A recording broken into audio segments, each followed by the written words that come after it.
Once upon a midnight dreary, while I pondered, weak and weary, over many a quaint and curious volume of forgotten lore, while I nodded, nearly napping, suddenly there came a tapping, as of some one gently rapping at my chamber door. "'Tis some visitor," I muttered, tapping at my chamber door. Only this, and nothing more. Distinctly I remember it was in the bleak December, and each shepherd's dying ember wrought its ghost upon the floor. Eagerly I wished the morrow, vainly I'd sought to borrow from my books surcease of sorrow. Sorrow for the lost Lenore, for the rare and radiant maiden, the angel's name Lenore, nameless here forevermore.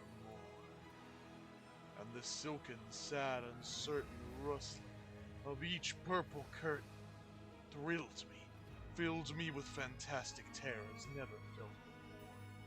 So that now, to still the beating of my heart, I stood repeating, "'Tis some visitor entreating entrance at my chamber door. Some late visitor entreating entrance at my chamber door.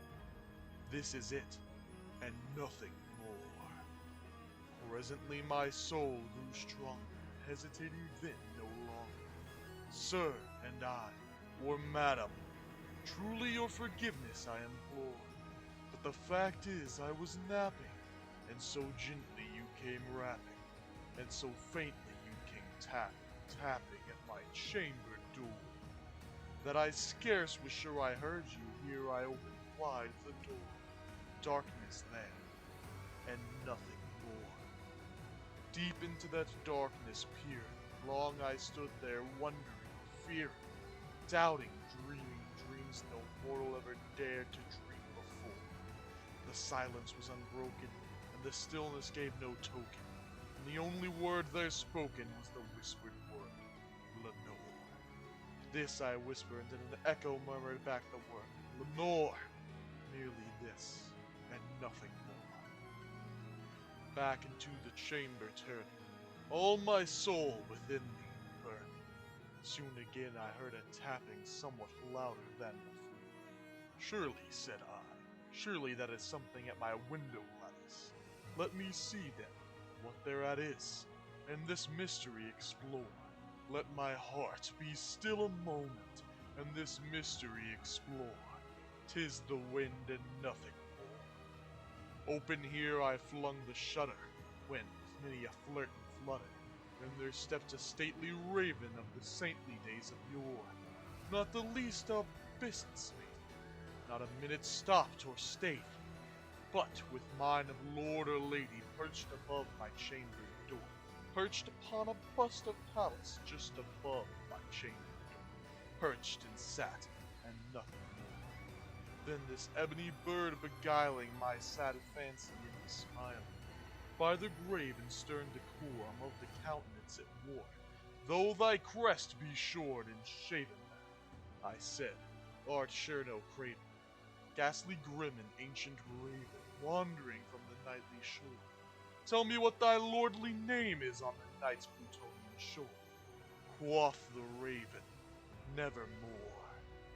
Much I marveled this ungainly fowl to hear discourse so plainly, though its answer little meaning, little relevancy bore, for we cannot help agreeing that no living human being ever yet was blessed with seeing bird above his chamber door, bird or beast upon the sculptured bust above his chamber door, with such name as Nevermore. But the raven, sitting lonely on the placid bust, spoke only that one word, as if his soul in that one word he did outpour. Nothing further then he uttered, not a feather then he fluttered, till I scarcely more than muttered, "Other friends have flown before. On the morrow he will leave me, as my hopes have flown before." Then the bird said, "Nevermore." Startled at the stillness broken by reply so aptly spoken, "Doubtless," said I, "what it utters is its only stock and store caught from some unhappy master, whom unmerciful disaster followed fast, and followed faster till his songs one burden bore, till the dirges of his hope that melancholy burden bore, of nevermore. But the raven still beguiling my sad fancy into smile, straight I wheeled a cushioned seat in front of the bird, and bust in door. Then, upon the velvet sinking, I betook myself to look, fancy under fancy, thinking what this ominous bird of yore, what this grim, ungainly, ghastly, gaunt, and ominous bird of yore meant in croaking nevermore. This, I sat, engaged in guessing, but no syllable expressing to the fowl whose fiery eyes now burned into my bosom's core. This and more I sat dividing, with my head at ease reclining, on the cushion's velvet lining that the lamplight floated o'er, but those who velvet violet lining that the lamplight floating o'er, she shall press, nevermore. Then methought the air grew denser, perfumed from an unseen censer, swung by seraphim whose footfalls tinkled on the tufted floor. Wretch, I cried, thy God hath lent thee, by these angels he hath sent thee, respite and nepenthe, from thy memories of Lenore. Quaff, oh quaff this kind's nepenthe, and forget this lost Lenore. Quoth the raven, nevermore. Prophet, said I, thing of evil, prophet still if bird or devil, whether tempter sent or whether tempest tossed thee here ashore, desolate yet all undaunted, on this desert land enchanted, on this home by moor haunted, tell me truly, I implore, is there balm in Gilead? Tell me, I implore. Quoth the raven, nevermore. Prophet, said I, thing of evil, prophet still if bird or devil, by that heaven that bids above us, by that God we both adore, tell this soul with sorrow laden, if, within the distant Aidenn, it shall clasp a sainted maiden whom the angels name Lenore, clasp a rare and radiant maiden whom the angels name Lenore. Quoth the raven, nevermore. Be that word our sign in parting, bird or fiend, I shrieked, upstarting.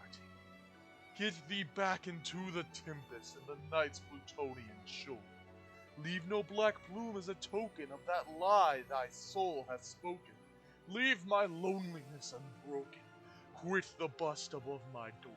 Take thy beak from out my heart, and take thy form from off my door. Quoth the raven, nevermore. And the raven, never flitting, still is sitting, on the pallid bust of Pallas just above my chamber door, and his eyes have all the seeming of a demon's that is dreaming, and the lamplight o'er him streaming throws his shadow on the floor, and my soul from out that shadow that lies floating on the floor shall be lifted nevermore.